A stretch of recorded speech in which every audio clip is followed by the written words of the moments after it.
So betul dulu saya bertanding sini tuan-tuan, tapi pakai lapang lain. Tadi Ustaz Syukri ada kata apa, Ustaz Syukri menjemput saya masuk PAS InsyaAllah tuan-tuan. Ustaz Syukri menjemput saya masuk PAS InsyaAllah tuan-tuan. Nanti saya ni InsyaAllah, sebab saya dah beritahu itu hari di Sabah Bernam, masa kita lancarkan kita punya jelajah untuk tukar Selangor ni, Ustaz Syukri pun dah buat Ustaz, untuk tukar Selangor ini. Maka saya kata hati saya pun dah sebenarnya dah dalam PAS dah, cuma dalam borang aja. Tu hari saya tanya borang kena nak isi dalam kertas ke online, dia kata online. Okey, nanti saya buka komputer. Berkenaan sama ada saya bertanding di Shah Alam atau tidak, itu terpulang pada tuan-tuan lah. Saya serah pada tuan-tuan. Saya dimaklumkan tuan-tuan ada buat usul kepada kepimpinan atas. So itu saya serah pada tuan-tuan. Kalau tuan-tuan mahu saya bertanding di Shah Alam, tuan-tuan usulkan dan diterima oleh pihak atasan, saya pun takkan saya tolak. Betul.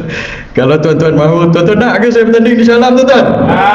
Alhamdulillah tuan. Pak saudara saya pun ada di sini tuan-tuan, Ayadin.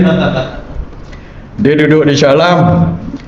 Mak saya pun duduk di Shah Alam. Sebenarnya mak saya duduk di U18. Ini section 18. Mak saya duduk di U18.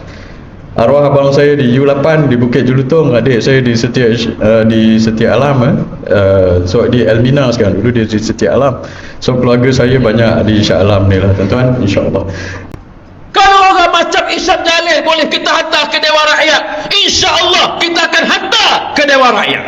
Boleh kita balik tuan-tuan? Tapi kena isi borang faham. Tak Syukri kena pakaikan kopiah Isyam Jalil. Pakai kopiah bukan tak jadi khalifah ni, bukan syarat dia pakai kopiah.